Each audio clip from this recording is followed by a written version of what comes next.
gajinya katanya 2 digit gitu ya. Nah, barangkali nanti teman-teman juga kita bisa sama-sama menggali bareng nih gitu ya. Nah, sebelum itu saya izin untuk membacakan susunan acara kita di sore hari ini ya. Yang pertama, teman-teman semua, eh, nanti ada opening speech dari Kepala UPA Pengembangan Keadaan Kewirausahaan, lalu juga ada pengarahan dari Ketua Jurusan Teknik Navigasi dan Tata Udara, ya. Lalu juga nanti kita ada sesi foto bersama, dan saya mohon maaf nih, Pak, aku mau nyalain cuman nggak bisa. Teman-teman bisa nyalain kamera nanti kalau udah di add sebagai apa namanya, penalis ya. Ya, tapi kalau itu nggak apa-apa nanti. Tapi kita abadikan juga. Total teman-teman udah banyak banget yang join gitu ya. Saya mengucapkan terima kasih. Lalu juga nanti ada sesi pemaparan dari Pak Sandy, ya kurang lebih selama 1 jam. Lalu nanti kita ada dialog interaktif ya, balik lagi teman-teman mau nanya segala macam. Tapi nanti tetap di panel saya. Saya akan memberikan kesempatan bagi teman-teman dan Pak Sandy juga untuk ngejawab secara cepat di kolom chat. Saya mau pastiin dulu nih, teman-teman bisa pakai kolom chatnya nggak? Coba saya aktifin dulu ya kolom chatnya. Boleh mungkin ucapkan apa namanya? Selamat sore nih teman-teman. Atau aku tanya nih, apa kabar teman-teman? Boleh dibilang sehat. Yang sehatnya banget boleh apa namanya sehat gitu ya. Sama T-nya panjang gitu ya. Wah, wah rame tuh rame-rame berudul nih ya. Alhamdulillah ya. Silakan nih teman-teman. Boleh dijawab. Oke, good. Yang udah jawab sehat saya juga ingin cek nih. Ya, tolong di kolom chat teman-teman kasih tahu teman-teman asal kampusnya dari mana. Yang dari Polban boleh tulis Polban, yang dari UPI boleh tulis UPI, yang dari UGM boleh tulis UGM. Silakan nih teman-teman semua. Boleh Polban hadir Pak, Polban, Polban, Polban, Polban. Oh, Polban semua ya. Ayo yang oh ada Polinema, oke good. Ada Polman, good. Wah hebat nih Polinema dapat dari mana nih informasinya nih? Oke, ada psikolog Unpad. Wah mau mau kepo-kepo nih kayaknya nih ya. Good, lanjut. Oke, oh ada dari Garut juga ya, luar biasa nih. Ada dari Garut ya, keren, keren, keren. Polban angkatan 2013, Masya Allah. Good.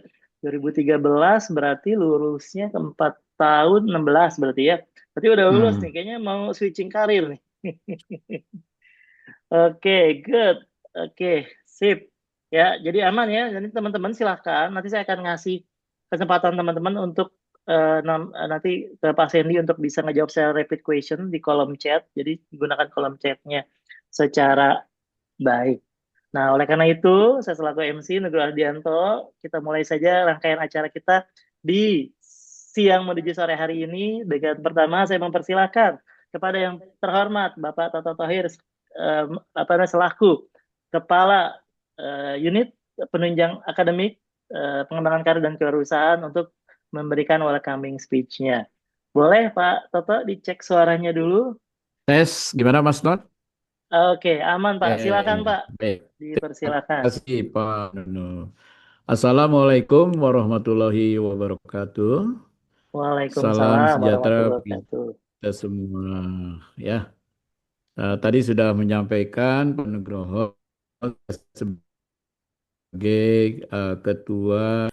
Saya mengucapkan yang sangat hormat kepada narasumber ya, Pak Sandy Kosidin yang sudah siap untuk membantu acara ini, dan saya juga mengucapkan terima kasih kepada para tamu undangan ya, khususnya ini ada ketua jurusan dari Revigras Farman yang saya hormati, dan teman-teman para mahasiswa yang akan ikut acara ini ya.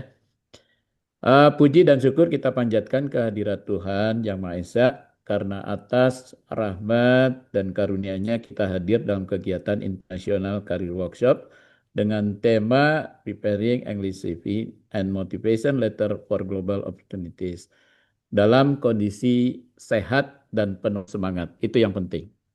Atas nama Unit Penunjang Akademik Pengembangan Karir dan Kewirausahaan Politeknik Bandung, kami menyampaikan apresiasi dan terima kasih kepada seluruh pihak yang telah mendukung terselenggaranya kegiatan ini. Khususnya kepada narasumber nih ya, yang telah berkenan untuk membagi ilmu dan Pak Arman pengalamannya. boleh boleh res. Serta kepada peserta. ya, menunjukkan antusias tinggi dan terus meningkatkan. Melalui workshop ini, ya, kami berharap para peserta memperoleh pemahaman praktis mengenai penyusunan CV ini, ya. Tadi sudah disampaikan oleh moderator, ya, Pak Nugroho, bahwa silahkan gali ilmu dari narasumber, ya.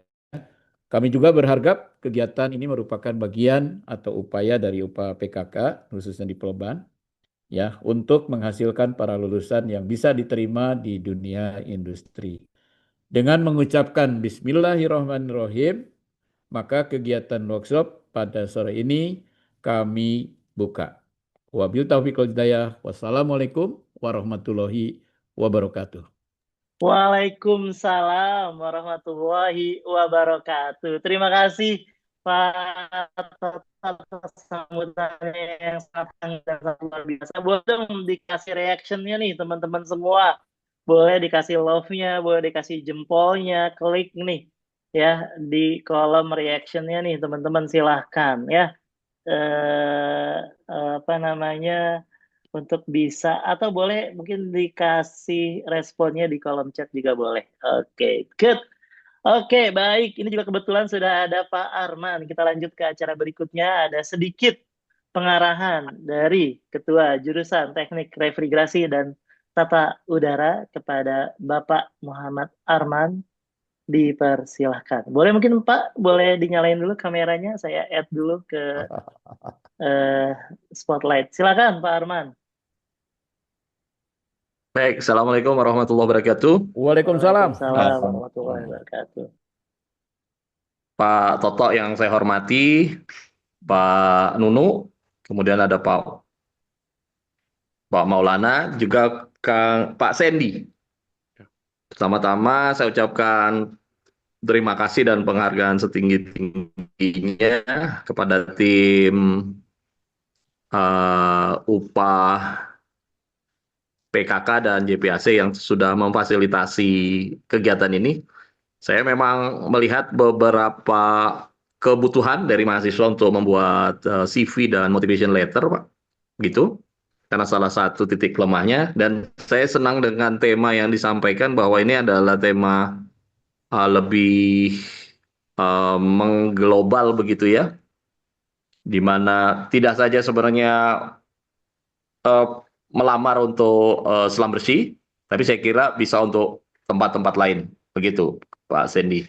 Saya kira juga dari pengalaman yang ada, beberapa alumni Polban sudah banyak berkarir di oil and gas begitu, dan oil and gas masih tetap merupakan salah satu bidang yang diminati oleh alumni-alumni kita nih Pak.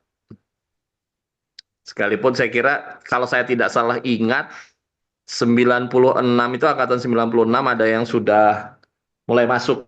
Jadi 99 berarti. Yang kalau saya tidak salah dengar itu Pak namanya Yasir, sekarang di Texas kalau nggak salah.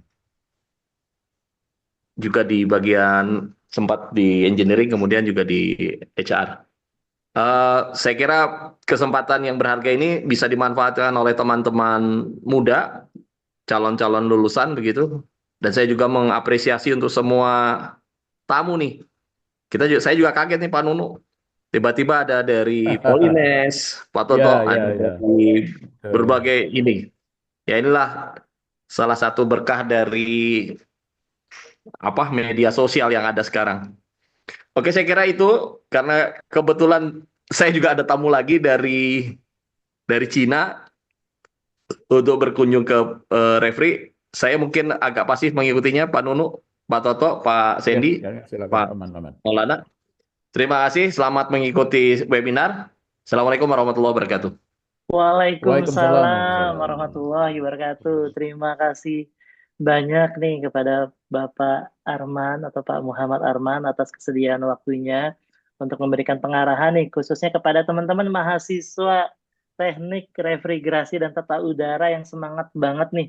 Pengen banget kayaknya kerja di global company, pengen banget kerja kalau bisa di Jerman barangkali gitu kan ya. karena kita juga ada kerjasama dengan HWK Dortmund ya teman-teman, jadi tolong diambil kesempatannya dengan baik. Baik, teman-teman, seperti dalam rundown, kita akan melakukan sesi foto bersama. Saya mohon maaf nih, teman-teman, nggak kelihatan, tapi nggak apa-apa. Saya izin untuk foto dulu para penalis yang ada di sini. Silakan nih, untuk bisa menyalakan. Barangkali Pak Arman bisa menyalakan lagi. Kalau nggak bisa, nggak apa-apa. Ya, good. Boleh kita foto dulu secara bersama. Oke, hitungan ada di saya nih, Bapak, Ibu, Mas, Mbak semua. Oke, kita kasih senyuman terbaik ya. Satu, dua, tiga. Oke, good. Lagi, kita kasih jempol nih untuk Pak Sandy yang udah ngeluangin waktunya yang sangat luar biasa. Baik, satu, dua, tiga. Oke, good. Baik, teman-teman semua, kita lanjut. Pasti pada penasaran dong, Pak Sandy itu siapa, lalu kerjanya, karir petnya seperti apa, dan kayak gimana. Nah, izin saya membacakan sedikit kurikulum vitae terkait dengan narasumber kita. Pak Sandy Kosidin, ya, memiliki tagline, Be so good they cannot ignore you. Jadi, jadilah orang yang baik nih teman-teman ya sehingga nggak ada orang yang bisa untuk nge-reject kita atau ignore kita. Nih kalau kita lihat nih luar biasa perjalanan beliau ya, dimulai dari tahun 2014 di Jakarta sebagai wireline field engineering ya. Lalu juga di 2014-nya bekerja di United States ya sebagai Special Service in NAL, lalu juga sempat ke Saudi Arabia ya. Luar biasa nih pengalamannya banyak banget nih Pak ya, ke Dahran saya belum pernah ya, ke Dahran ya, lalu juga 2022-nya balik lagi ke Indonesia di Cikarang, dan sekarang sebagai recruiter dan Campus Manager University ya, untuk Salam Bersih Indonesia. Good.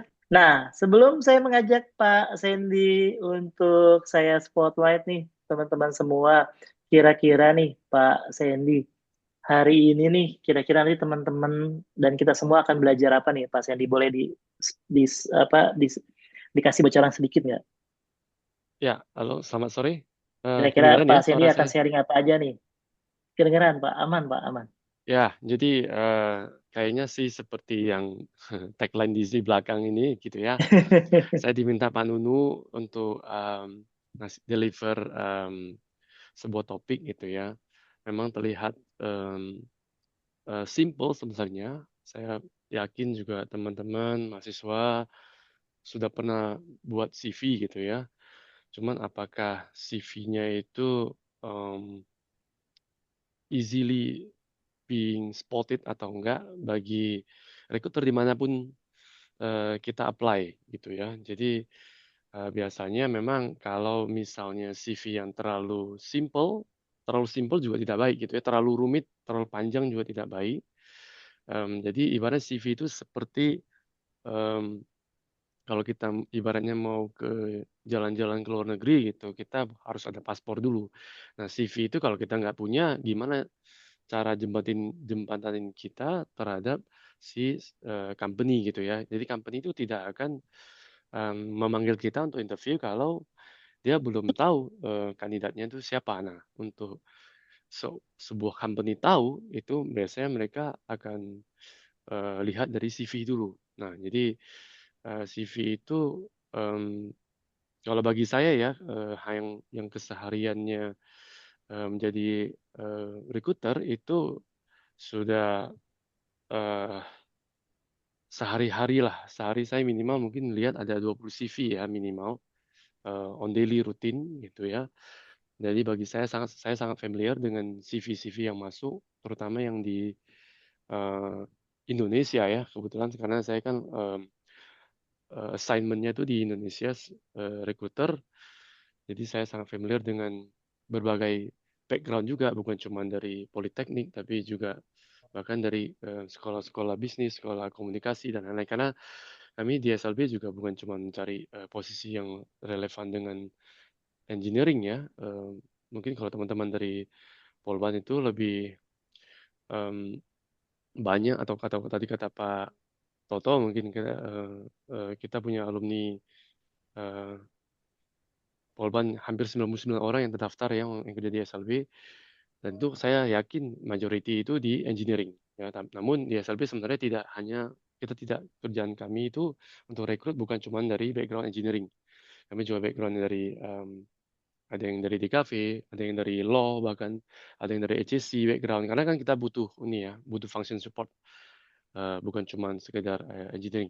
Itu sih Pak Nunu untuk hari ini ya. Motivation letter juga ya, motivation letter nanti saya akan briefly jelaskan. Sebenarnya motivation letter ini memang di Indonesia ini, terutama di SLB itu kami tidak begitu emphasize penggunaan motivation letter atau cover letter. Biasanya untuk kandidat itu mereka cantumkan cover letter ini di body text emailnya. Misalnya nanti saya ada satu slide khusus untuk membahas motivation letter. Yang penting sih jangan terlalu panjang, karena kalau terlalu panjang ya recruiter juga merasa ini take time for them, karena ingat satu hari itu mereka bisa review CV yang sangat banyak. Itu Pak Nunu dari saya introduction. Siap. Wah, keren banget nih Pak Sandy. Oke, Mantap. baik. Buat teman-teman boleh dong di kolom chatnya kalau emang teman-teman udah siap nih dengan pematerian dari Pak Sandy, boleh ketik siap. Kalau yang siap banget mungkin A sama P-nya dipanjangin siap. Kalau enggak nih, kita nggak akan mulai nih teman-teman. Kayak keren banget ya, seru banget ya. Ada CV, lalu juga ada cover letter atau motivation letter. Wah, siap Pak, siap. Let's go Pak, let's go. Udah nggak siap nih kayaknya. Udah nggak sabar kayaknya ya. Oh, siap, siap, siap, siap. Oke, good. Baik, kalau gitu tanpa berpanjang lebar kata lagi nih, saya persilahkan kepada yang terhormat Pak Sandy Kosidin ya, untuk memberikan materinya yang sangat luar biasa. Waktu Bapak sampai dengan jam 16.30, Pak. Dipersilahkan, Pak. Siap. Oke. Sudah bisa lihat screen-nya kah? Masih, Pak. Masih proses. Sebentar lagi kayaknya Pak Sandy. Nah, udah. Sudah bisa lihat screen-nya? Udah. Oke, ya. Oke. Sudah, sudah. Saya Boleh deliverin diperbesar mungkin Pak Sandy, maaf kalau boleh. kayak gini, Pak. Nah, udah aman, Nah, Pak. Udah keren, udah. keren, Oke. keren. Siap. Makasih, Pak. Makasih. Mohon Oke. maaf. Em, Oke, jadi saya saya coba deliver dalam bahasa Indonesia saja ya. Karena ini nggak begitu banyak ini sih, nggak begitu banyak slide. Saya cuman siapkan 8 slide saja hari ini. Topiknya preparing English CV and motivation letter for global opportunities. Ya, jadi em, minggu lalu saya dihubungi Pak Nunu untuk permintaan deliver eh, topik ini. Eh, saya juga dikabarin katanya teman-teman Pol Polban ini itu ya, lagi mau mencoba apa namanya ber eh, lanjutin pendidikan atau berkarir Pak ya di Berkarir, Jerman itu. Pak. Berkarir ya, oke. Ya, ada Jadi mungkin kerjasama sama HWK Dortmund, Pak, HW dari ke Kadinnya Dortmund. Jerman. Iya. Oke. Jadi ya semoga ini materi yang hari ini kita bisa bermanfaat, karena sudah pasti kalau apply di negara lain kita tidak bisa pakai CV bahasa Indonesia gitu ya. Jadi CV harus dalam konteks bahasa Inggris ya. Ini tadi sebenarnya sudah dibahas oleh Pak Nunu, cuman saya cuma mau emphasize lagi, dari saya ini sebenarnya saya join lulusan ITB. Saya kuliah di Bandung 2010 saya lulusnya. Kemudian saya ikut job fair di Sabuga waktu itu. Mungkin teman-teman familiar Sabuga di mana gitu ya, di Bandung. Sejak saat itu sampai sekarang sudah 16 tahun berarti berjalan karir saya di SLB. Saya masuk sebagai field employee ya. Jadi buat teman-teman yang nantinya berkarir di dunia kerja itu ada beberapa tipe employment gitu ya. Ada satu yang di office, ada satu yang di industri atau di pabrik. Kemudian satu lagi tipenya adalah di lapangan. Kalau di lapangan itu kerjaannya itu berbeda jauh dengan office dan berbeda jauh dengan eh, industri atau pabrik gitu ya. Kalau di lapangan itu tergantung dari schedule eh, industrinya. Misalnya nih kalau kita kita di SLB itu kan di oil and gas. Nah, jadi kalau misalnya di oil and gas company-nya tergantung dari schedule mereka. Kalau kita lagi ditempatkan di offshore di tengah laut, maka kita schedule kita ngikut jadwal chopper, helikopter atau boatnya klien. Jadi kalau kita nggak bisa memprediksi kapan kita mau pulang gitu loh. Jadi rotasi schedule ya. Jadi waktu itu kita dapat schedule 6-2 gitu ya, 6 minggu on, 2 minggu off. Ya. Nah itu sekedar eh, pengenalan saja dunia kerja di lapangan gitu ya. Kalau teman-teman nanti akhirnya ada yang di office dan ada yang di pabrik itu berbeda lagi. Ada yang shift malam, shift siang, ada yang cuma 8 ke 5 gitu. Kemudian saya spend karir saya di lapangan selama 7,5 tahun dari 2010 sampai pertengahan 2017. Jadi foto sebelah kiri saya ini sebenarnya menampilkan foto saya lagi di training di Siberia di Rusia tahun 2011 awal.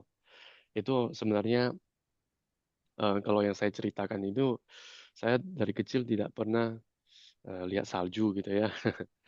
Jadi itulah pertama kali saya lihat salju, kemudian minus 10 Celcius, jadi sangat dingin waktu itu 3 bulan saya di sana. Kemudian dari assignment saya pernah ke tempat yang menurut saya paling panas, yaitu di Saudi, itu sekitar Juni 2017, sebagai pekerja lapangan juga. Saya pernah di kondisi di mana lagi summer, di tengah gurun. eh, Untungnya saya waktu itu tidak lagi puasa gitu ya, tapi saya lihat teman-teman yang berpuasa itu sangat tough. Em, temperatur temperatur ruangan bisa mencapai 49 atau 51 Celcius.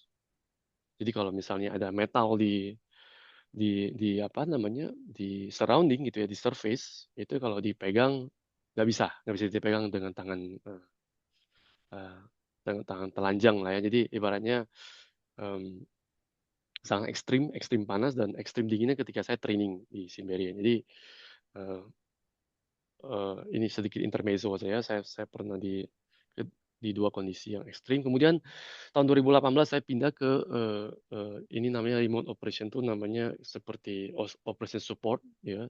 Itu mereka support dari town, dari kota untuk beberapa teman engineer yang di lapangan. Lebih ke kayak customer service. Jadi misalnya kita support 2 sampai 5 job at the same time. Ketika mereka butuh bantuan, kita support dari kota. Sebelum saya balik ke Cikarang lagi tahun 2022 sebagai manager operation ya. Jadi ini saya manager operation untuk Wireline seluruh Indonesia dari Aceh sampai Papua. Semua operation Wireline oil and gas yang di cover SLB itu under saya waktu itu. Kemudian awal tahun ini saya diberikan kesempatan untuk kepercayaan juga ya untuk menggantikan Bu Vera. Mungkin Pak Nunu juga sangat Ya, familiar sudah dengan Bu Vera sebagai Indonesia Recruiting Manager dan University Relation Manager juga. Jadi semua relationship dengan university juga under saya gitu ya. Eh, ya itu saja sekedar pengenalan. Ini satu foto ini sangat eh, meaningful ya bagi saya karena ini kebetulan slide-nya baru saya bikin sekitar 2 minggu lalu. Slide ini mengkombinasikan perjalanan karir saya di SRB dari mulai pertama saya masuk ke dulu namanya Schlumberger ya. Nah, kalau misalnya foto yang paling atas itu yang dengan background Schlumberger itu satu-satunya foto saya dengan background Schlumberger. Habis itu eh, selama 12 tahun sampai Schlumberger itu rebranded logo, saya tidak pernah lagi foto. Jadi ketika saya nemu foto ini lumayan berarti. Ini tahun 2010 Desember saya ambil fotonya. Kemudian beberapa foto yang saya capture ini mencoba menyampaikan pesan bahwasanya sebagai seorang Indonesia itu bisa loh kita bersaing ke apa namanya eh, global. Karena kalau dilihat di foto-foto ini, terutama yang foto yang bagian bawah ya, yang kiri atas itu saya lagi di lapangan di offshore di Laut Jawa, tapi sisanya itu saya lagi training. Dan kebetulan training itu saya orang Indonesia satu-satunya itu kalau di foto ya. Kalau ada orang Asia yang mirip itu orang paling Vietnam, Thailand dan lain-lain. Jadi kebetulan SLB itu very diverse ketika pertama kali employee join, kita kirim schoolnya itu trainingnya di luar negeri. Jadi banyak langsung bergaul dengan beberapa culture dan beberapa nationality dari yang lain gitu ya. Oke, itu aja. Nah, kemudian pekerjaan saya sebagai field engineer tuh kayak gimana sih selama 7,5 tahun ya. Jadi 7,5 tahun itu em, sudah eh, tentu tidak luput dari tantangan gitu ya, challenge-nya. Kalau teman-teman atau alumni atau yang sudah kerja di lapangan, itu kalau ditanya satu kata em, tentang lapangan, feel kerjaan lapangan tuh kayak gimana sih? Jawabannya biasanya adalah kalau nggak tough, ya tough itu benar-benar eh, apa ya, benar-benar berat gitu ya, atau challenges ya. Ya buat teman-teman yang suka challenge, ya itu tuh kerja di lapangan itu eh, benar-benar menguji eh, level bukan cuman fisikal aja, di sini lebih ke mental juga ya. Dikarenakan yang tadi saya sebutkan gitu ya, schedule itu em, sudah nggak bisa lagi ngikutin schedule kita. Misalnya kita kecuali ada beberapa event, like very important event, ketika kita sudah ajukan cuti ke manajer gitu ya jauh-jauh hari, nah itu itu special case. Tapi kalau kita lagi on duty, nanti ketika kita mau ditaruh di tengah hutan atau di atas gunung di geothermal gitu ya, karena SLB juga support geothermal, ataupun di tengah laut ya. Nah, itu kita harus siap gitu ya.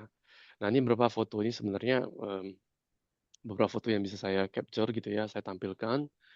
Em, juga ada sebenarnya ada beberapa foto yang naik helikopter itu saya nggak tampilkan karena zaman dulu tuh kalau naik helikopter itu semua HP kamera itu diambil gitu ya. Nggak seperti sekarang. Kalau sekarang kita naik helikopter udah banyak yang ada kamera, ada foto dokumentasi.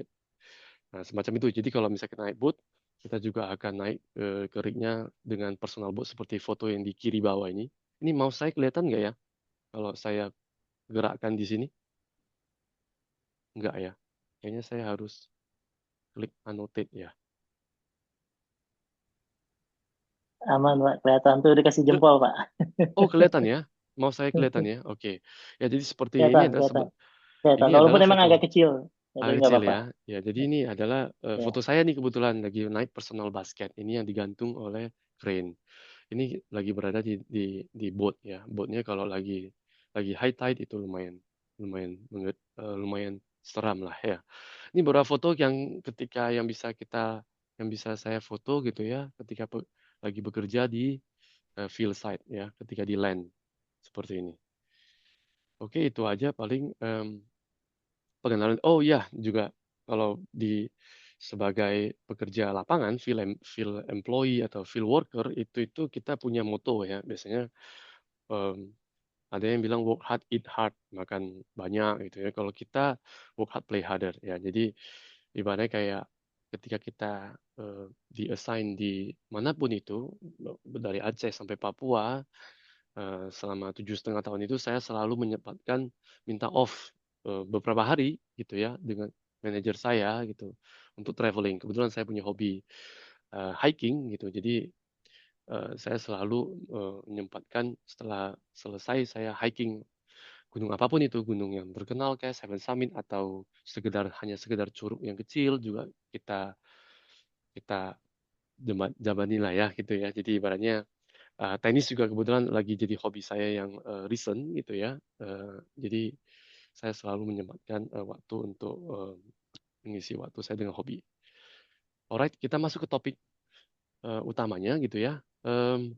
Sebenarnya ini em, slide ini bukan sesuatu yang baru ya di SLB. sebenarnya saya ambil dari Bu Vera, tapi saya edit sedikit ya. Dan kalau dilihat-lihat ini eh, nggak banyak yang berubah, tapi saya tambahkan beberapa, seperti misalnya no longer than 3 pages. Ya. Jadi seperti yang tadi di awal saya sebutkan, kalau misalnya CV yang terlalu panjang itu tidak baik.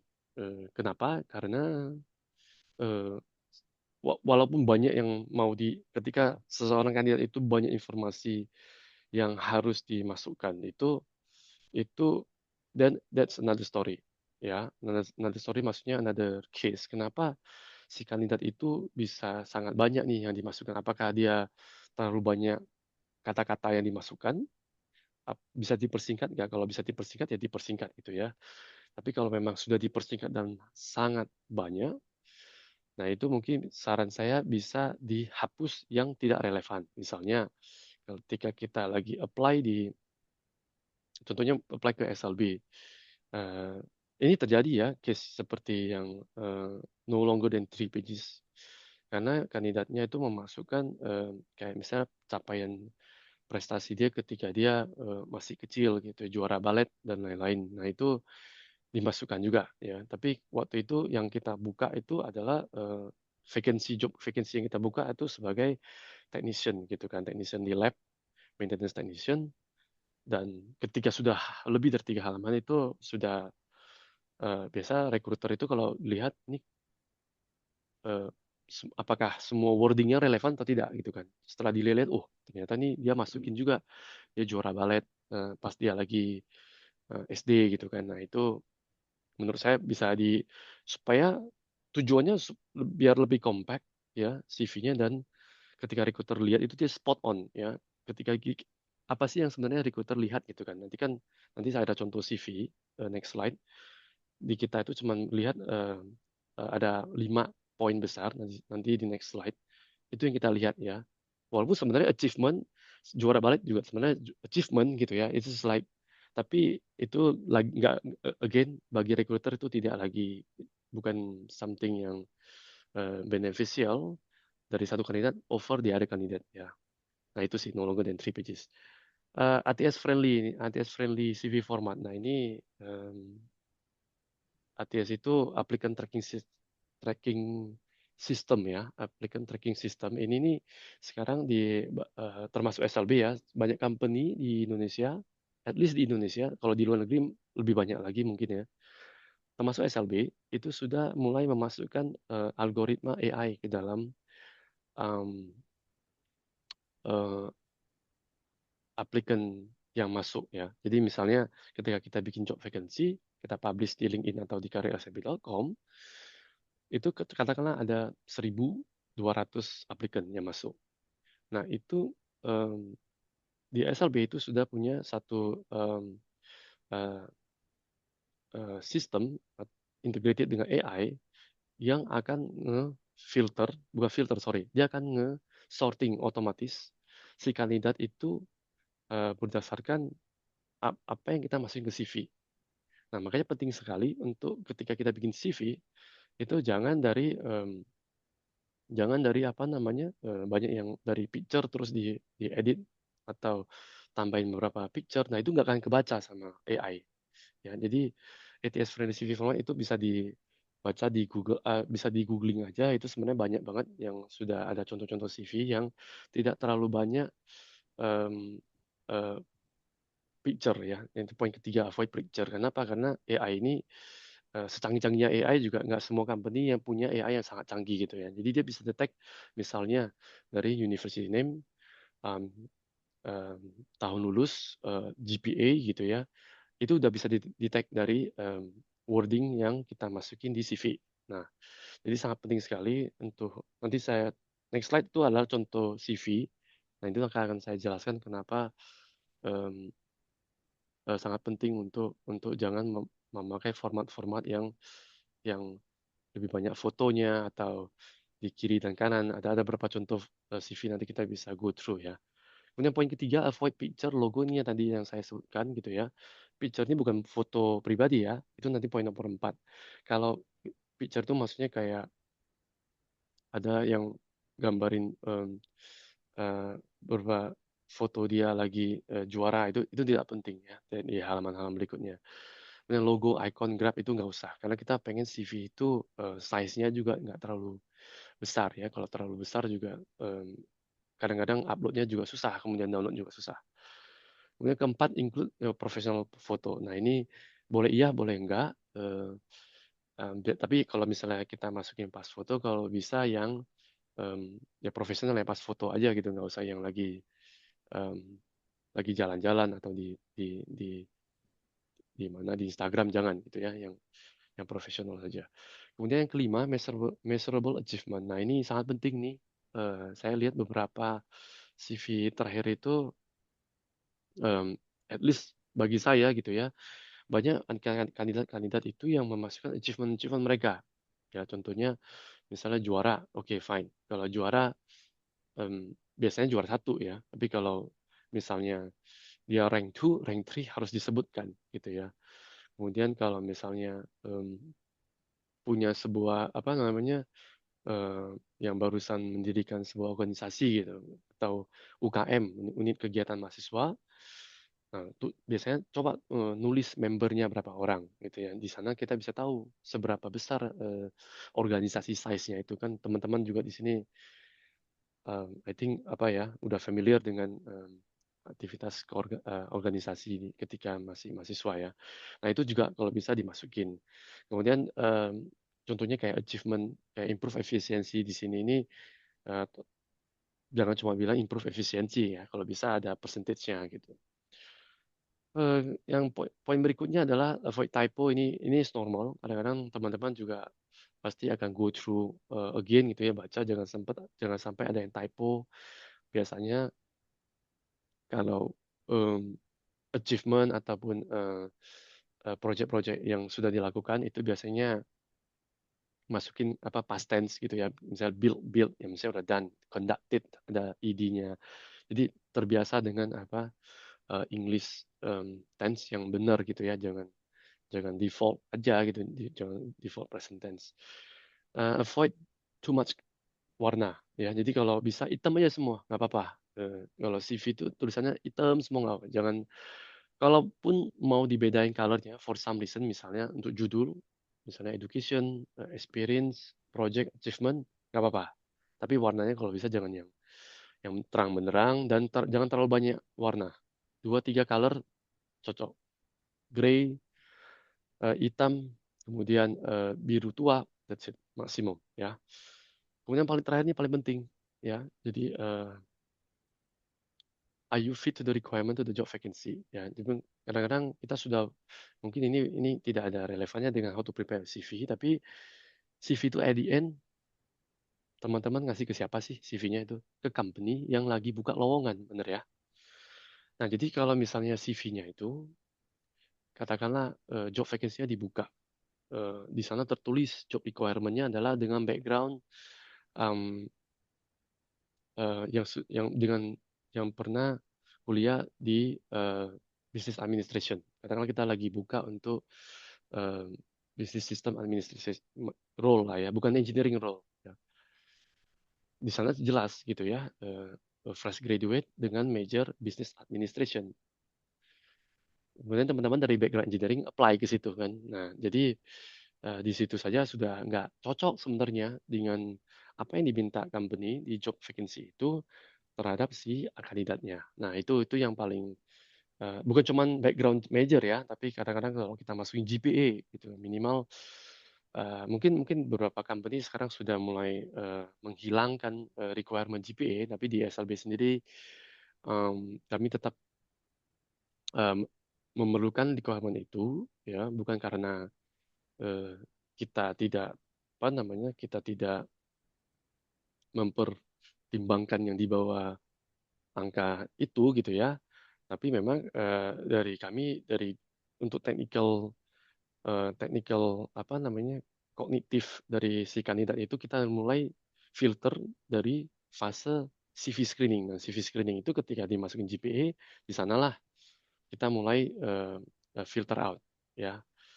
Nah, jadi begitu. Jadi poin terakhir itu sangat penting, di mana kalau kalian apply, baca dulu job vacancy requirement-nya, apakah kalian fit ke dalam, kalau setelah fit baru kita masukin CV. Nah ini contohnya, ini sepertinya saya ambil dari, ini dibuat oleh Bu Vera ya, tahun lalu. Jadi saya pakai aja karena memang masih masih relevan ya, di kita itu masih relevan. Nah ini contohnya yang seperti saya sebut tadi, professional foto seperti ini boleh. Em, dengan background yang monoton juga nggak apa-apa, ya, merah semua atau biru semua juga nggak masalah. Tidak pakai foto juga tidak apa-apa ya. Nah ini paling penting itu adalah di education experience project organization kalau ada, sama terakhir tuh achievement ya, achievement atau skill. Nah profile summary ini kalau ada bagus, kalau tidak ada juga nggak apa-apa. Karena sebenarnya ini adalah summary-nya, summary.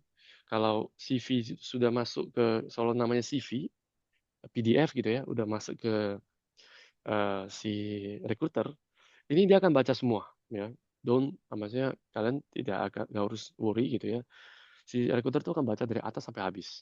Jadi kalau misalnya profile summary-nya ada atau tidak ada, sebenarnya nggak begitu apa namanya penting, nggak harus ada gitu ya. Kalau ada juga nggak apa-apa. Karena kan ini kan sebenarnya adalah summary apa yang sedang si kandidat ini eh, apa yang ditonjolkan si kandidat ini dia masukkan ke profile summary. Nah ini tadi saya sebutkan juga dengan warna hitam semua, oke. Kalau ada yang suka mengganti font color-nya juga tidak masalah, tapi kalau bisa hanya di judulnya, misalnya profile summary education experience itu warnanya berbeda gitu. Ya. Em, abu yang lebih gelap gitu ya, atau biru gelap itu nggak apa-apa. Tapi jangan em, warna-warni gitu ya. Misalnya ini merah, terus nih hijau, kemudian biru, pink, atau itu jangan ya. Kalau bisa monoton aja. Kemudian range waktunya ini harus ada ya. Kalau lagi belum lulus berarti present ya. Nah, ini tadi juga saya sebutkan yang ATS CV format itu ya. Nah, kalau seperti ini bisa didetek oleh AI. Jadi dia bisa otomatis langsung nge-pull si kandidat nama Ros Dami itu. Dia kuliah di Politeknik Negeri Bandung, eh, bachelor gitu ya. Kemudian eh, dia join 2021 sampai 2025. Nah, kalau misalnya kita dengan format yang lain, tentunya misalnya dia pakai sebenarnya foto yang dia copy paste gitu ya. Misalnya dia copy paste atau dia snip, terus dia taruh di Word, terus dia print as PDF, itu nggak kebaca ya. Berapa company AI-nya belum secanggih itu dan dia nggak bisa kebaca. Nah, itu bukan cuman eh, nantinya kandidat itu akan tersisihkan gitu ya. Dia akan nanti, jadi ATS system itu dia akan buat si kandidatnya itu berada di posisi yang paling atas ya. Bukan berarti dia akan terfilter out, tidak. Dia akan, bayangkan 1.200 aplikan ya. Kalau misalnya data-datanya ini semua dia nggak pakai CV format yang ATS friendly, maka katakanlah ini semua adalah picture ya. Maka dia akan di posisi paling terakhir karena dia AI sistemnya kan nggak ngebaca, dan dia akan asumsi ini nggak ada, CV-nya nggak ada, blank gitu isinya ya.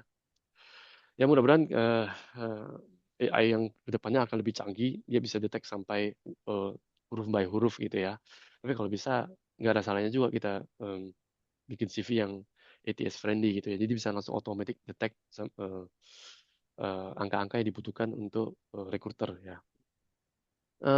Seperti tadi saya ulangi lagi, education, experience, project ini bisa project yang dilakukan pribadi selama di kuliah, KP, ataupun project yang diberikan oleh selama internship. Ada beberapa teman-teman yang initiatively ambil internship sendiri di luar gitu ya. Kalau ada project itu bisa dimasukkan. Nah, organisasi ini penting gitu ya. Eh, dan percaya nggak percaya, during HR interview, em, interview oleh HR gitu ya, sebelum ke user, itu bisa kelihatan kandidatnya itu pernah berorganisasi atau tidak ya. Dari beberapa pertanyaan, kadang-kadang recruiter juga suka banget ngasih pertanyaan yang jebakan gitu ya, ngelihat bagaimana respon dan mimik mata dan raut mukanya si kandidat seperti apa. Dan itu bisa terlihat ketika dia itu pernah organisasi atau tidak. Jadi sangat penting untuk dimasukkan gitu ya pengalaman berorganisasi selama kuliah. Eh, Kemudian ini boleh honor and award ataupun achievement, ya terserah. Skill ini boleh ditambahkan, tapi nggak begitu. Ini skill bisa ditambahin ke achievement juga, ke beberapa software yang pernah dilakukan. Kemudian ada beberapa certification juga bisa ditambahkan kalau butuh gitu ya. Coba kalau saya balik lagi, sepertinya ini semua sudah tercover. Nah, seperti ini misalnya, ini mechanical engineering, backgroundnya di Polban lah. Ini kan contoh saja gitu ya, dummy gitu ya. Nah, dia itu expected ya, kalau bisa job vacancy-nya em, dia apply ke tempat yang membutuhkan mechanical engineering. Nah, kalau misalnya dibuka untuk ditulis besar-besar di job vacancy requirement-nya, background business administration, kemudian si Rosdami apply, nah dia akan otomatis ditaruh di paling bawah itu ATS sistemnya ya.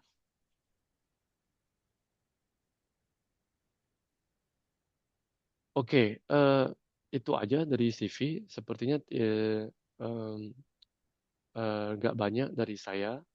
Ini sudah cover. Nah, topik berikutnya adalah how to prepare motivation letter atau cover letter ya.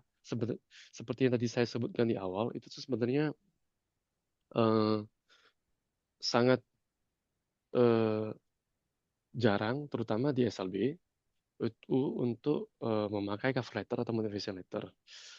Eh, Kenapa? Karena dikarenakan eh, cover letter seperti ini kebanyakan si kandidat masukkan ke dalam body text email itu, dan body text email itu bagi kami untuk nge-archive itu susah. Biasanya kami cuma nge-archive CV, tapi memang di company lain itu motivation letter dan cover letter itu masih dipakai ya. Jadi syaratnya sebenarnya kalau kita googling aja ya, itu sangat banyak tuh apa namanya, sumber-sumber yang mengajari kita untuk how to prepare cover letter. Ini sebenarnya saya ambil salah satu contoh dari kalau nggak salah Jobstreet gitu ya. Contoh cover letter. Nah, cover letter ini berbeda dengan CV. Dan CV ini tidak, cover letter ini tidak butuh dipersingkat seperti CV. Kalau CV kan kita persingkat nih, misalnya internship di mana, tahun berapa sampai berapa, proyeknya apa di internship itu. Jadi nggak usah ada kata-kata um, yang lebih apa namanya kayak mengkomplimen dan lain-lain. Nah, kalau cover letter atau motivation letter ini justru terbalik ya. Justru kita butuh kalimat yang lebih lengkap dan lebih lebih profesional gitu ya. Seperti ini. Dia ada pembukaan, kemudian ada eh, apa namanya isinya, kemudian ada penutupnya ya. Jadi gak usah banyak-banyak juga. Biasanya cuma 3 part gitu ya. Opening atau introduction, kemudian kontennya sendiri terhadap posisi yang kita mau apply gitu.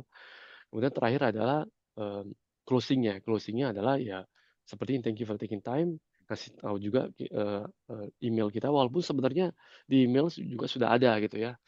Kemudian kalau bisa dimasukin di signature di bagian bawah Askarais misalnya di bawah ini ada email dan nomor HP juga nggak masalah, kita ulangi lagi di sini. Ini seperti apa namanya pelengkap saja. Nah, jadi yang paling utama itu adalah di kontennya sebenarnya ya. Jadi bisa jadi kontennya ini adalah sesuatu yang tidak ada di CV. Contohnya misalnya posisi yang dibuka ini online marketing di bisa saja .com atau nama company-nya lah ya. Nah, jadi di sini mungkin terlalu generik ya. Bisa juga kalau misalnya si kandidatnya Askara itu ternyata hobinya gitu ya. Hobinya itu adalah marketing. Jadi dan hal-hal hobi ini kan nggak dimasukin ke CV gitu ya. Jadi ini bisa masukin juga. I developed my passion for online marketing during my internship gitu-gitu ya. Jadi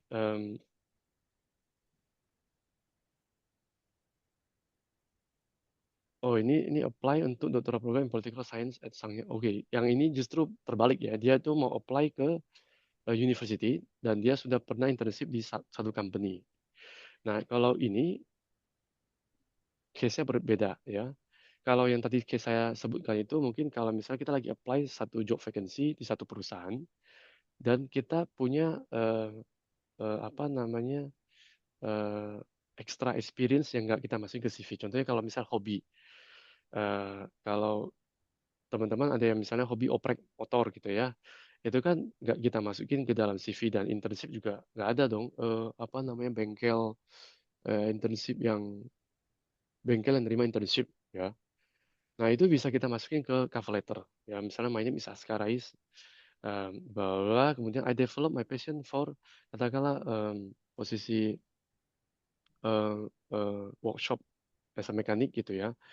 And as my hobby during my leisure time at home during my vacation, I was misalnya nerima oprek motor untuk motor-motor tetangga dan lain-lain. Nah, itu bisa juga dimasukin ke dalam konten ini gitu. Jadi ini memperkuat si kandidat itu untuk untuk supaya si recruiter lihat, oh ternyata ada something yang tidak disebut di CV karena dia hobi gitu kan, dan itu bisa nambah experience. Kenapa? Karena fase cover letter ini adalah biasanya ini email seperti ini kita akan attach CV ke dalam ya. Dan kita belum bisa interview sama orangnya, sama rekruternya kalau belum dipanggil. Gimana cara rekruternya manggil kalau mereka belum interest sama kita gitu ya. Jadi kalau misalnya kita masukin sebuah informasi yang tidak ada di CV di kontennya di paragraf kedua, itu bisa membantu. Eh, dari saya itu aja yang bisa saya deliver mengenai topik how to prepare CV and cover letter for global opportunities. Oke, Pak Nunu, saya balikkan ke Pak Nunu. Oke, keren banget Pak Sandy, materinya boleh dong dikasih reactionnya nih teman-teman semua ya, silahkan dikasih reactionnya, boleh dikasih love, boleh dikasih jempol nih, karena saya tahu teman-teman pasti pengen juga join untuk kelihatan wajahnya nih. Nah, saya ingin kasih kesempatan buat teman-teman semua, silahkan nih bagi teman-teman yang mau bertanya, saya akan ngasih untuk repeat question untuk teman-teman semua, boleh mungkin di kolom chat, sambil nanti saya tunggu di kolom chatnya, silahkan diisi pertanyaannya nih apa yang mau ditanyakan sama Pak Sandy, nanti Pak Sandy akan menjawabnya secara cepat. Nah, sambil itu juga ya, saya hitung nih 1, 2, 3. Silakan bagi teman-teman semua yang mau bertanya langsung ya, ketemu langsung di Zoom dan masuk wajahnya, kameranya bisa open kamera. Silakan boleh raise your hand ya. 1, 2, 3, silakan raise your hand. Nanti saya akan pilih 3 orang pertama yang raise your hand untuk di-add sebagai panelis dan bisa bertanya secara langsung. Di samping itu juga teman-teman bisa bertanya lewat kolom chat teman-teman semua. Good. Ada sekitar 83 orang nih hari ini nih, luar biasa nih, banyak banget nih. Oke, good. Ini ada Kak Rifko dulu ya. Kak Rifko ini saya promote to panelis langsung di ACC ya, Kak Rifko ya. Oke. Silakan Kak Rifko di ACC dulu. Boleh mungkin Pak Sandy boleh di stop screen-nya dulu biar kelihatan nanti. Oke. Nah, good. Oke, Kak Riko udah jadi panelis belum? Saya add dulu ya, Kak Riko. Oh, belum ya. Kak Riko tolong diterima dulu ya untuk ACC-nya. Ya. Nah, ini baru nih. Oh, decline. Jangan di-decline, Kak Riko. Oke, good. Oke, sambil nunggu nih semua, halo Sobat Karir nih, terima kasih udah bergabung di kegiatan Karir Talk untuk keperluan dokumentasi dan bagi teman-teman yang mau dapat e-sertifikat, ya lumayan, e-sertifikatnya bisa buat nambahin apa namanya sebagai di CV ya teman-teman. Silahkan, cuma kita ngasih sertifikat kepada yang mau aja. Yang mau siapa Pak? Yang mau itu adalah yang ngisi presensi. Yang nggak ngisi presensi, nggak kita kasih sertifikat. Jangan juga nanti minta ya, kita nge-share-nya hanya ada di link Zoom sekarang. Nanti yang terlambat, yang nggak datang pada minta juga. Makanya kita tolong ya, jangan disebar ke yang lain. From untuk absensinya juga kita kasih selama acara berlangsung. Nanti acara udah nggak berlangsung, kita tutup dan kita kasih sesuai dengan yang ngasih presensi. Kalau misalnya nggak ada yang presensi, ya nggak dapet jadinya. Kalau ada 82 tapi yang presensi cuma 10, berarti kita bagiin cuma 10. Jadi jangan lupa untuk presensi. Oke, ini udah ada Kak Andi Akbar nih. Kak Andi Akbar boleh mungkin nyalain kameranya dan juga untuk bisa unmute mikrofonnya. Silakan Kak Andi. Ini tentu saja dari Polban nih, dari TLI nih ya. Elektro 3A nih anaknya Pak Toto kayaknya nih ya. Oke, silakan nih Kak Andi. Boleh diklik dulu mikrofonnya. Agak susah ya Zoom webinar soalnya nih teman-teman, mohon maaf nih. Silakan. Bagi teman-teman semua yang mau juga, silakan boleh ya. Barangkali ini teman-teman mau untuk raise your hand, boleh untuk di klik aja. Oke, sambil nunggu nih, tadi seru banget nih Kak Sandy ya, Pak Sandy.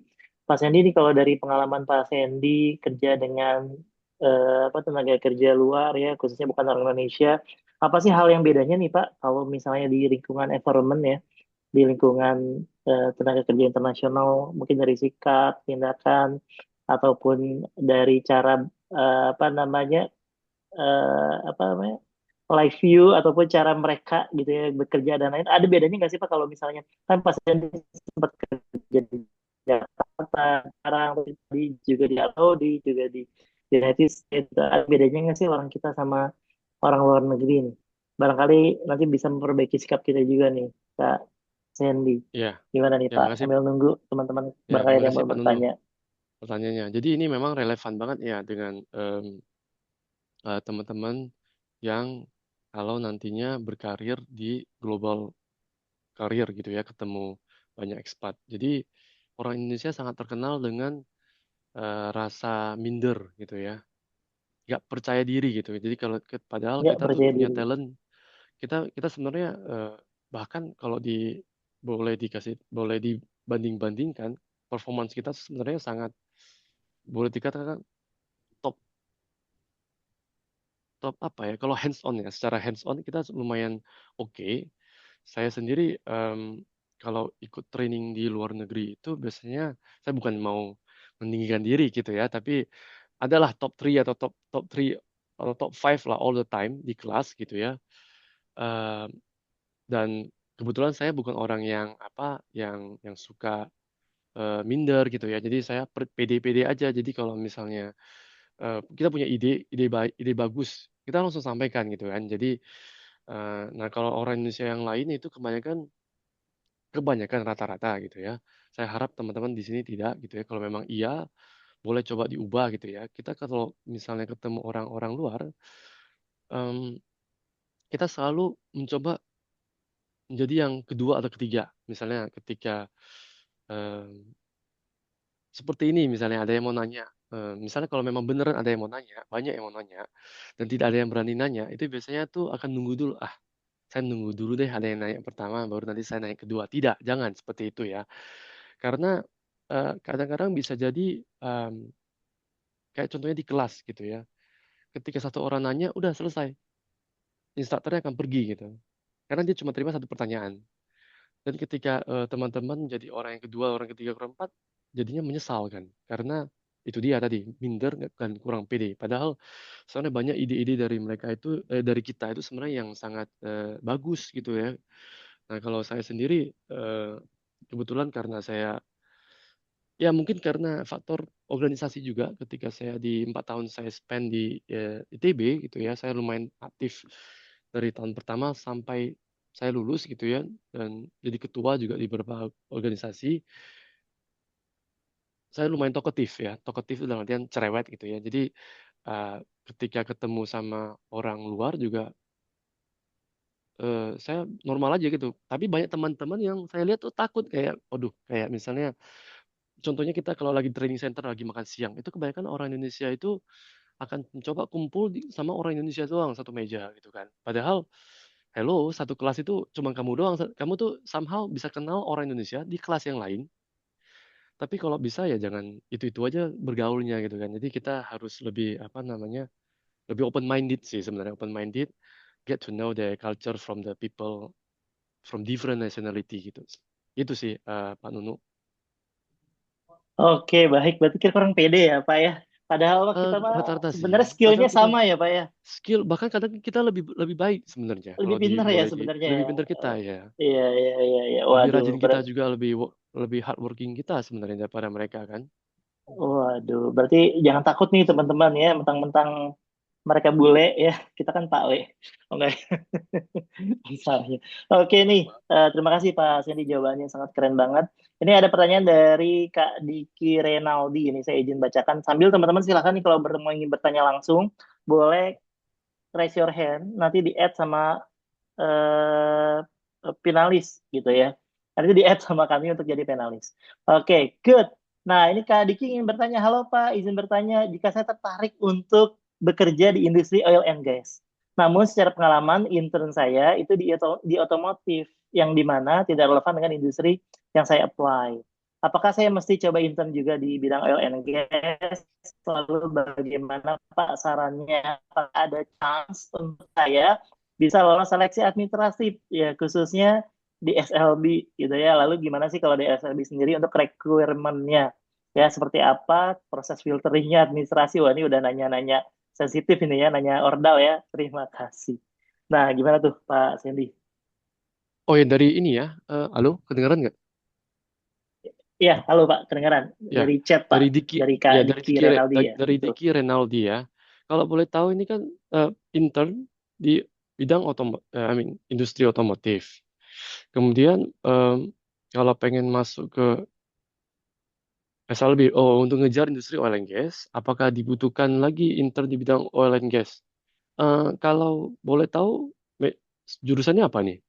Maksudnya majornya apa? Kalau misalnya dia majornya masih relevan dengan karena kalau di bidang oil and gas itu kan banyak ya. Bisa jadi yang kita cari itu eh, maintenance technician gitu ya, atau misalnya eh, geoscience. Geoscience itu seperti yang jurusan petroleum gitu ya. Nah itu kan mereka akan ngolah data dan lain-lain. Jadi tergantung dari job vacancy-nya nih, Mas Diki Renaldi ya. Jadi kalau misalnya kita lagi buka nih requirement-nya, misalnya dia bilang untuk posisi maintenance technician, sudah sudah pasti yang kita cari background-nya adalah elekt- eh, elektro, mekatronika, mechanical, dan instrumen misalnya ya. Jadi kalau internnya di otomotif ya, ya masih masuk gitu ya, karena yang kita cari kan relevan dengan itu, begitu loh. Tapi kalau misalnya kita buka misalnya nih di oil and gas juga geoscience.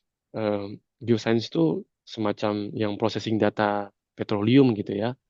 Nah, di sana kan tulis job requirement em, jurusannya harus geofisika atau petroleum. Nah, dengan jurusan eh, dari apa namanya dari elektromekatronika tuh ya tidak bisa masuk ke dalam itu. Ya, jadi intern itu hanya additional ya. Intern itu hanya additional. Kadang-kadang juga yang kita cari itu kalau kandidatnya intern di tempat yang berbeda juga nggak apa-apa. Yang penting itu kan sama pengalaman additional ya. Begitu. Tapi kalau memang dia internnya di oil and gas juga, itu akan jadi added value memang. Gitu.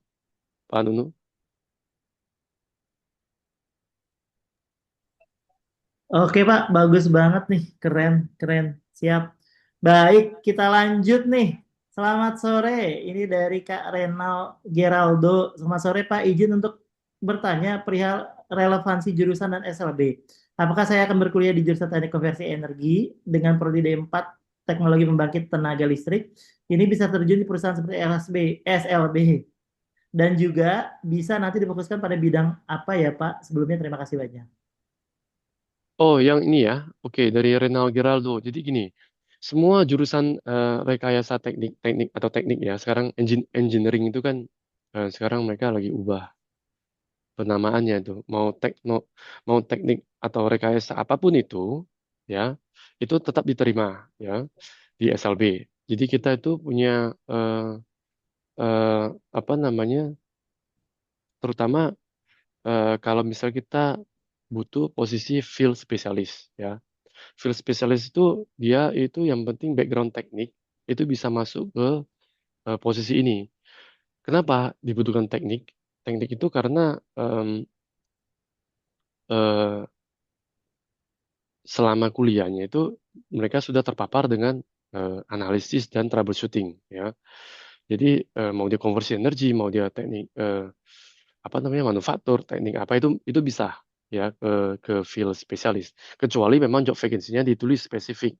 Kita lagi nyari apa namanya maintenance technician gitu ya, teknik elektro ya, berarti teknik konversi nggak masuk gitu ya. Seperti itu, Pak Nunu. Siapa? Wih, keren banget nih Pak Sandy. Mantap, mantap, mantap. Silakan nih teman-teman kalau bagi Ada mau lagi yang nih nanya pertanyaan. langsung sambil nunggu teman-teman raise your hand. Ya, selamat sore Pak Nunu dan Pak Sandy. Perkenalkan saya Rehan dari Polinema. Mohon maaf, saya izin bertanya lewat kolom chat karena sedang berada di luar dan kurang kondusif untuk open mic. Waduh, detail banget nih izin bertanya Pak Sandy. Sebelumnya mohon maaf sedikit out of topic berkaitan dengan rekrutmen di SLB. Kalau boleh tahu Pak, untuk tahapan FGD, mungkin ini rahasia kita-kita aja ya Pak Sandy ya, jangan di-share yang lain. Itu dinilai oleh asesor apa saja, baik itu saat discussion ataupun saat presentation. Nah, kebetulan saya kemarin gagal di tahap FGD Pak. Aduh, udah dua Ya, kali ini Pak, 2025 sama 2026. ya, saya catat dulu namanya nih. Ada catat. Insya Allah Eh, mudah-mudahan dipermudah ya. Gimana Oke, Pak? jadi ini saya buka sedikit nih rahasia dapur nih. Jadi gini, saya sebenarnya bukan rahasia lagi ya kalau misalnya teman-teman yang sudah ngikutin SLB rekrutmen ataupun nanya-nanya senior ataupun nanya-nanya alumni tentang bagaimana sih rekrutmen SLB tahapnya apa aja gitu ya. Salah satu tahap dari selection kita itu biasanya tahap yang ketiga ya. Jadi yang tahap pertama itu adalah tahap paling awal sebelum ada 5 tahap itu adalah CV screening. CV screening itu nggak kita masukkan ke dalam selection proses lah. Jadi itu tahapnya berbeda. Yang pertama tuh namanya aptitude test. Jadi ada tes yang dibagikan. Kalau zaman saya 2010 itu masih manual. Jadi kita datang ke Sabuga waktu itu. Bukan di Sabuga ya. Waktu itu pokoknya eventnya saya lupa. Mungkin di ITB gitu ya. Itu masih manual, pakai kertas dan isi gitu ya. Saya masih ingat tuh pertama. Kemudian setelah per- itu pertanyaannya seputar logika, matematika, fisika dasar, mekanika, katrol, ya semacam itu ya, kayak IQ test. Kemudian yang kedua adalah 3 minute interview. 3 minute interview itu yang kita eh, uji itu sebenarnya lebih ke eh, bagaimana kandidat itu bisa menyampaikan apa yang ada di pikirannya dalam bahasa Inggris. Ya, nggak necessary harus 3 menit interview dan nggak necessary harus satu pertanyaan. Kalau zaman saya dulu itu cuman eh, kayak kontes Miss Universe gitu ya, ada kotak berisi kertas yang dikecilin terus kandidatnya disuruh ngambil, kandidatnya disuruh baca pertanyaan aneh-aneh gitu. Pertanyaan bisa what do you think about apple? What do you think about a dog gitu ya atau a cat gitu kan. Nah, jadi si kandidatnya itu akan menyampaikan apa pendapat dia dengan bahasa Inggris. Nah, di situ kita cuma menilai apakah message-nya tersampaikan ke kita atau tidak ya. Kita nggak melihat grammarnya harus benar-benar past tense, future tense atau no ya. Apapun yang dia verbally ngomong itu masuk atau tidak dan apakah orang yang gugup atau enggak gitu kan. Nah, tahap ketiga ada FGD. Lumayan nih Mas Raihan menanyakan ya. Focus group discussion itu kebetulan by the way tadi yang 3 minute interview itu subjektif ke asesornya ya. Karena kan biasanya mungkin asesornya punya judgement yang berbeda. Nah, kalau itu nggak bisa kita kontrol. Kita biasanya kalau ada kampus rekrutmen tuh asesor itu biasa sekitar 5 sampai 10 orang. Dan masing-masing ada itu akan ketemu satu orang saja gitu ya. Ketika orang itu gagal, ya gagal. Tapi tapi jujur aja asesor juga nggak sembarangan asesor yang kita invite untuk mengikuti kampus rekrutmen. Jadi di SLB sendiri sebelum kita melakukan, katakanlah kita mau lakukan kampus rekrutmen nih, yang Mas Raihan mention di Polman 2026 atau Polman tahun lalu, itu kita nggak randomly milih misalnya ke kubikal depan ini siapa yang mau ikut berangkat 2 minggu lagi kita ke Bandung, nggak seperti itu. Jadi itu udah ada requirement-nya di tiap-tiap business line manager itu milih orang yang punya kompeten dan pernah jadi asesor sebelumnya. Nah, itu subjektif ya, again subjektif dalam artian apa, mungkin si kandidatnya lolos karena faktor hal satu dan lain halnya ya, bisa jadi asesornya lagi lagi di telepon atau apa, dia nggak pay attention. Again, it's a subjektif, tapi memang itu yang yang terbaik yang bisa kita eh, lakukan untuk meminimalisir resiko-resiko yang lain gitu ya. Jadi itu yang tadi yang nomor dua, terminal interview. Kemudian ketiga, FGD. Nah, FGD ini juga bukan cuma satu asesor. Nah, ini enaknya itu adalah FGD itu akan eh, benar katanya satu adalah tahap diskusi dan tahap presentasi.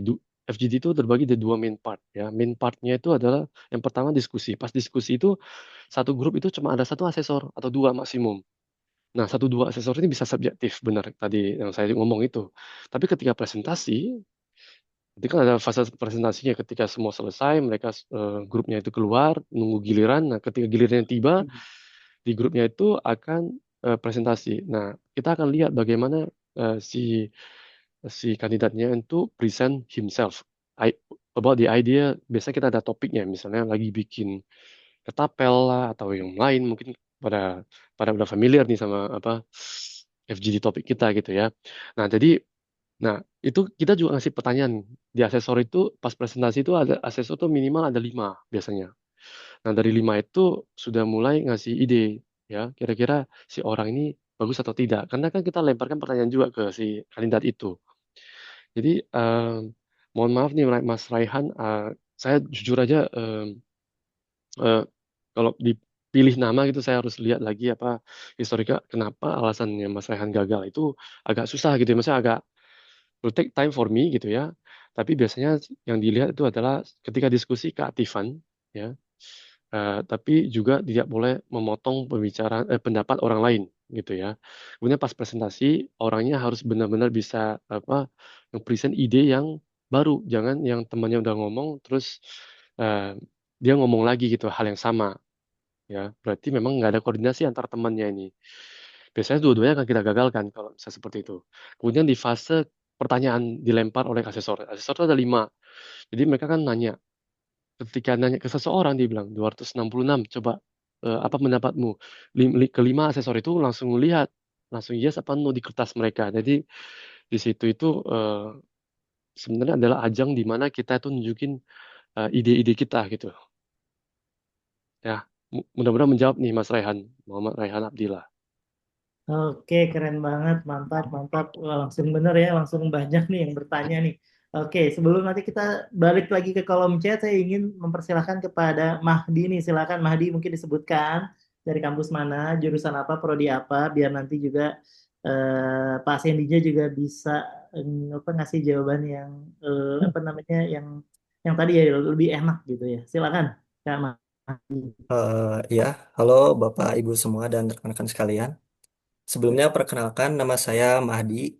Saya kebetulan dari jurusan Teknik Elektro di Polban di Politeknik Negeri Bandung. Dan kebetulan juga saya sekarang di tingkat akhir, Pak. Eh, jadi saya mau bertanya, Pak, gitu. Saya ini berminat sekali untuk join dengan Sambersih gitu ya, dengan SLB di posisi field engineer gitu, Pak. Dengan background saya sebagai jurusan teknik elektro, tapi di Polban itu ada prodi apa? Jadi saya di prodi D4 Teknik Telekomunikasi. Jadi untuk kesempatan atau peluang saya masuk atau diterimanya sebagai field engineer itu bagaimana ya Pak? Karena disampaikan saya itu sangat suka new challenge gitu ya Pak. Saya ingin tahu bagaimana dunia eh, oil dan gas ini bekerja gitu. Walaupun secara background ini saya bisa dibilang eh, cukup jauh dibandingkan dengan apa yang dibutuhkan sebagai field engineer gitu. Soalnya sepengetahuan saya itu kan field engineer itu mungkin di jurusan petroleum gitu yang berhubungan dengan perminyakan gitu Pak. Jadi peluang saya sebagai mahasiswa D4 Teknik Elektro ini di Polban untuk di hired sebagai field engineer itu bagaimana ya Pak? Atau ada tips and trick saat mungkin interview eh, melainkan dari CV yang sudah Bapak tadi jelaskan tadi. Bagaimana ya Pak? Terima kasih sebelumnya. Oke, terima kasih Mas Madi ya dari Polban ya. Tadi teknik elektro Te- dan Ya, info. telekomunikasi, Pak. Telekomunikasi ya. Oke. Jadi menjawab pertanyaan Mas Madi ini, sebenarnya hmm, kami itu cukup terbuka gitu ya untuk tadi yang saya sebutkan field spesialis itu sebenarnya sama dengan kerjaan field engineer. Mereka itu em, sama-sama supervisor, ya sama-sama akan ke lapangan, sama-sama akan punya satu misi gitu ya, dan mereka punya tim ya. Jadi dia jadi supervisor. Jadi ini cuma sebutan saja field engineer dan field spesialis. Jadi nggak usah di apa namanya, tidak, maksudnya nggak usah dibedakan gitu. Nanti kedepannya memang saya juga dengar-dengar akan disamakan aja sih sebenarnya kedua posisi ini, karena di beberapa company yang lain itu disamakan. Selama ini di SLB memang dipisahkan ya antara field engineer dan field spesialis. Field engineer seperti Mas Madi ngomong itu kebanyakan mereka dari backgroundnya yang sangat relevan lah, petroleum atau geofisika engineer dan lain-lain. Saya sendiri dari background teknik mesin ITB gitu ya. Waktu itu masuk-masuk aja di field engineer gitu. Jadi ini cuma purely status saja, tapi sebenarnya kerjaan dan karir path-nya itu akan sama. Jadi misalnya dari field spesialis itu kalau misalnya udah di kita yang namanya fixed step progression ya. Jadi kalau misalnya masuk itu nanti certain grade, setelah udah lulus trainee, dia akan ke grade tertentu dan nanti ujungnya dia akan sama dia. Ketika dia udah di atas, katakanlah udah general field specialist atau general field engineer, next stepnya apa? Dia akan either stay di lapangan selamanya, jadi bisa aja ada supervisor ya, mau FS atau FI yang udah senior banget 20 tahun tapi dia masih di lapangan karena memang passionnya di lapangan, dia nggak mau pindah ke office ya. Atau ada tipe orang yang pengen mencoba hal yang lain, pengen jadi manajer, pengen jadi legal, pengen jadi eh, HSC, pengen jadi, karena di SLB kita menganut apa namanya, paham kayak borderless career ya, kita bisa kemana aja. Contohnya saya sekarang lagi di recruiting ya, saya pindah dari operation ke recruiting. Jadi untuk FS dan FI itu sebenarnya sama aja, cuman bedanya memang eh, kalau di Wireline sendiri itu ada open hole, case hole. Kalau saya jelasin nanti mungkin agak sedikit technical gitu ya, tapi open hole itu kebanyakan di field engineer, yang case hole itu field spesialis. Tapi kerjanya sama sebenarnya. Yaitu kita dikasih tim gitu ya, satu set kru gitu, 5-6 orang berangkat. Kita sebagai supervisornya, kita ngelit timnya, kita deliver job successfully and safely gitu ya. We bring them back home safely. Jadi um, jawaban untuk Mas Madi sangat mungkin gitu ya, ketika kita lagi buka untuk posisi field specialist, apply saja Mas gitu. Jadi selama punya background teknik, karena kalau lagi field specialist kita udah nggak ngelihat lagi dia jurusan harus elektromekanik, enggak. Yang penting teknik, bahkan teknik lingkungan juga masuk, teknik karena kita again ya, karena kita butuh teknik background, karena di engineering itulah kita belajar tentang analisis, kemudian asumsi dan troubleshooting ketika kita lagi ada problem. Ya itu sih, itu yang kita kejar di field eh, employee ya, field spesialis ataupun field engineer. Itu Mas Madi. Mungkin mudah-mudahan menjawab, Mas. Ya, terima kasih. Mungkin ada follow up question boleh, Bu? Ya boleh. Jadi mungkin untuk insya Allah gitu ya, Pak ya, jika saya diundang untuk interview oleh HR dari SLB gitu, mungkin ada tips and tricksnya gitu, Pak. Mungkin cara menjawab atau apa ya, apa aspek yang dinilai gitu, Pak.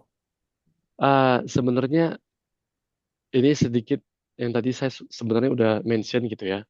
Uh, Recruiter itu sudah baca CV sebelum HR interview. Dia sudah baca CV-nya gitu ya. Dan ketika tanya jawab itu kadang-kadang HR interview itu juga ada beberapa pertanyaan yang memang mereka pengen nanya, ada beberapa pertanyaan yang mereka kasih pertanyaan jebakan. Jebakan itu dalam artian dia cuma mau nguji doang, benar gak sih si kandidatnya itu punya pengalaman organisasi ini. Karena si recruiter itu juga eh, katakanlah dia udah background check tuh, dia Google dan lain-lain, oh ternyata memang si kandidatnya ini dulu aktif di organisasi ini. Coba kita tanyakan dulu pengalaman dia. Ya kan? Jadi beberapa pertanyaan itu eh, yang susah-susah gitu ditanyain ke kandidat, dan bagaimana si kandidat yang respon. Eh, Kalau kandidat yang muter-muter balik, muter-muter, misalnya jawabnya dengan muter-muter dan nggak langsung to the point, Nah, itu kita langsung udah red flag lah, ibaratnya kalau zaman sekarang, anak zaman sekarang mau red flag gitu ya. Kita butuh yang to the point. Jadi kita nggak butuh yang, karena interview tuh maksimum berapa sih? Kalau HR interview mungkin maksimum cuma 30 menit. Kalau user mungkin beda ya, karena dia kan nanya yang technical. Dia kan nanya lebih ke hitungan mungkin gitu ya. Tapi kalau user itu 30 menit maksimum. Jadi dia nggak mau terlalu uh, bertele-tele gitu. Jadi kalau nggak tahu bilang aja nggak tahu, ya kan? Kan ada next question juga. Nah itu sih tercermin sih, terutama ketika dia kandidatnya itu pernah berorganisasi atau enggak. Karena cara dia ngomong itu bagaimana dia pede, bagaimana raut mukanya dan tata apa namanya eye contact itu bisa kelihatan. Ya, Baik, terima kasih Kak. Pak, mungkin cukup dari saya. sip. Oh, Terima kasih Mas Madi. oke. Insya Allah nih ya, Mahdi ya, calon-calon nih, CLB selanjutnya. Amin. Oke, baik. Tadi kayaknya ada lagi ya, Rizka. Ada lagi nggak tadi yang di-add? Ada nih ya, Kak Gerald ya. Wes. Siap, Kak Gerald. Ya, untuk teman-teman yang di kolom chat, silakan kalau mau chat lagi, masih ada waktu ya. Cuman kita dibatasi sampai jam 17. Silakan nih untuk Kak Gerald bisa langsung bertanya pertanyaannya. Tapi jangan lupa nyebutin dari mana jurusan dan prodi. Silakan, Kak Gerald. Oke, baik. Apakah sudah terdengar, Pak? Ya, Sudah, Aman, sudah, gambar sudah. jelas, Aman. suara jelas. Oke, siap. Perkenalkan, saya Gerald Samuel Sinaga dari D3 Elektronika Polban. Izin bertanya, Pak. Dari pengalaman Bapak nih sebagai recruiter, kalau misalnya disuruh milih tiga nih, antara project, terus GPA, dan intern, dalam artian Denny lulusan intern dari mana atau apa yang telah dia lakuin selama internship, menurut Bapak tuh yang mana yang paling penting dan eh, yang paling lebih nggak penting? Kalau bisa diurutin dari 1 sampai 3. Itu saja sih, Pak. oke. Ya, terima kasih Mas Geral ya. Nah, again, GPA itu kayaknya nggak eh, nggak bisa kita masukkan ke sini ya. Mungkin pertanyaan lebih ke tadi apa project sama intern ya. Iya, benar, Pak. Ya, kenapa GPA nggak bisa dimasukin? Karena tadi yang saya sebut itu ya. Jadi AI itu di sistem kita ada kayak semacam ATS-nya. Dia kan langsung ngefilter yang bukan filter, sorry. Dia kan taruh kandidatnya yang GPA-nya nggak sesuai dengan requirement. Yang requirement misalnya kita bikin minimum 3,2 ya. Kalau ada kandidat A 3,21 sama satu lagi 3,99 itu sama aja, dua-duanya kalau lolos. Dan ketika udah dalam fase HR interview pas karena kan I assume kalau kita ngomongin CV ya kan project sama intern kan dimasukin ke dalam CV detailnya. Kalau di fase seperti itu si recruiter udah nggak ngeliat lagi GPA-nya mau dia 3,21 ataupun 3,99 sama aja gitu ya. Nah, sekarang project atau intern. Ini project apa dulu nih tapi project selama dia internship atau karena project tadi yang saya sebutkan itu tuh bisa macam-macam ya. Project ketika lagi sama dosen misalnya lagi bias, kalau zaman dulu saya suka banget project sampingan sama dosen. Nah, itu juga termasuk project. Project ketika kita lagi KP atau apa namanya tuh KKN ya di kalian ya. KKN itu juga termasuk project. Jadi yang dimasukin Mas Geral nih apa nih? Kalau gitu berarti gini, Pak. Misalnya antara proyek akhir dengan dia itu pengalaman magangnya itu di industri apa. Nah, di antara dua itu yang paling mempengaruhi itu mana ya? Gitu, Pak. Eh kalau saya sih disuruh milih agak susah ya Mas Geral ya. Dua-duanya kita lihat sih sebenarnya.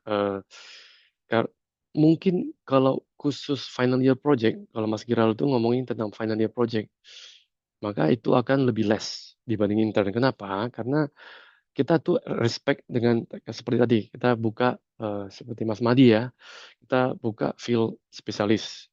Itu tuh open to any background of engineering. Mau dia teknik lingkungan, mau dia teknik fisika, geofisika, mau asalkan dia punya teknik, dia masuk gitu ya. Nah, bayangkan segala macam majornya itu kan punya final year project yang berbeda-beda juga. Dan saya sebagai recruiter, aku bukan yang maha tahu juga kan ya. Saya cuma tahu yang relevan dengan kebetulan kalau saya background mechanical engineering, maka saya cuma ngerti kandidat-kandidat yang punya final year project mengenai mechanical engineering gitu lah ya. Jadi saya ya tidak akan begitu melihat kalau ini project final year project yang relevan dengan jurusan ya, tidak akan melihat. Aku akan melihat lebih ke internnya. Nah, internnya itu kan dia lebih ke hands on. Apalagi kalau dia berada di industri yang relevan dengan SLB. Katakanlah nih, kita ngomongin tentang SLB nih. Kita lagi buka job vacancy, aku sebagai rekruternya SLB, maka aku akan lihat si kandidat ini kalau punya internship di oil and gas company, dia akan punya nilai plus pasti dibandingin internship di company yang nggak oil and gas. Tapi bukan berarti intern di non oil and gas company jadinya tidak bring benefit. No, ya, it always bring the benefit. Cuman kalau dibandingkan, pasti kita milih yang punya pengalaman di internship di oil and gas company. Oke. Nah, kalau project yang tadi finally project, tapi kalau project yang relevan dengan apa namanya eh, tentang internship itu beda lagi ceritanya, Mas Geral ya. Itu akan dilihat kalau projectnya. Oke, tuh mudah-mudahan menjawab Mas Geral. Ya, makasih Pak. Oke, ini tampang-tampangnya nih Kak Gerald juga tampang-tampang luar negeri nih ya. Udah siap ya dikirim ya. Bismillah. Oke, good. Terima kasih Kak Gerald sama Kak Mahdi. Saya izin bacain cepet kali ya, Pak Sandy, karena Ya, waktu kita juga terbatas. Oke, good. Untuk pertanyaan pertama dari Farhan. Selamat sore, izin bertanya. Kalau dalam bidang logika dan otomatisasi proses di perusahaan SLB, kompetensi apa saja yang paling dibutuhkan dari lulusan teknik listrik nih? Wah, anak listrik lagi nih yang nanya nih. Barangkali Pak Sandy tahu, tapi kalau nggak ini juga nggak apa-apa, Pak. Jadi kompetensi, pertanyaan yang nomor berapa ya? Yang dari Taufik. kenapa Pak Sandy? Sorry, ini pertanyaan yang dari mana tadi? Farhan Halo? Fadila ya? Halo? Iya, Farhan Fadila, betul. Betul, betul, betul, betul, Pak. Oke. Kompetensi teknis dan kemampuan problem solving seperti apa yang paling dibutuhkan dari lulusan D3 teknik industri agar mampu bekerja dan beradaptasi pada sistem logika kontrol serta otomatisasi. Tapi kalau nggak tahu detailnya nggak apa-apa, Pak Sandy, biar suruh Eh nyari sendiri ya, aja. kalau ini sepertinya saya belum bisa Teknik jawab listrik. nih, Iya, iya. Mas Far, Mbak Far, well, Mas kali ya, Iya, Mas, Muhammad ya, Mas Farhan. Mas Farhan ya, karena sistem logika kontrol ini maksudnya PLC gitu ya, logic control dan serta otomatis proses industri. Em, nggak relate di kami sih, Mas Farhan, karena lo gini, di SLB itu kita memang punya banyak bisnis lain, banyak dari drilling, dari wireline, cementing, testing dan lain-lain. Itu semua punya maksudnya punya domainnya sendiri. Nanti ketika calon employee atau employee udah join ke kita, new employee, itu akan ditrainingkan ya. Nah, sistem logika kontrol dan serta otomatisasi ini sepertinya nggak gitu relate dengan kerjaan maintenance kita on daily basis. Jadi eh, kalau ditanya kemampuan yang seperti apa yang dibutuhkan untuk logika kontrol ya ya ya belum relate nih. Sorry nih Mas Farhan. Oke, baik, nggak apa-apa ya. Mm-mm. Biar nanti Farhannya nanyanya kalau udah di SLB aja. Udah diterima. Ya. Oke, good. Selanjutnya nih, Pak Sandy ada pertanyaan juga dari Pak Kak Taufik Hidayat. Oh, ini nama atlet bulu tangkis nih ya. Selamat sore Pak, terima kasih kesempatan diberikan. Perkenalkan saya Taufik. Saya memiliki pertanyaan terkait kualifikasi pendaftaran. Saya adalah lulusan D3 Teknik Mesin Polban tahun 2024 dan saat ini sedang menempuh program ekstensi atau program S1 ya secara RPL yang insya Allah akan selesai di pertengahan tahun ini.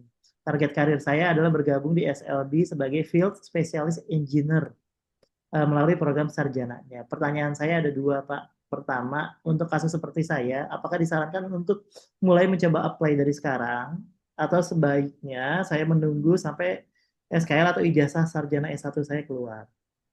Dan yang kedua, karena saya memiliki jeda antara lulusan di Diploma 3 dan sarjana terapan di 4, apakah nanti ketika saya lulus sarjana, hitungannya saya masih masuk ke dalam kategori fresh graduate menurut standar SLB.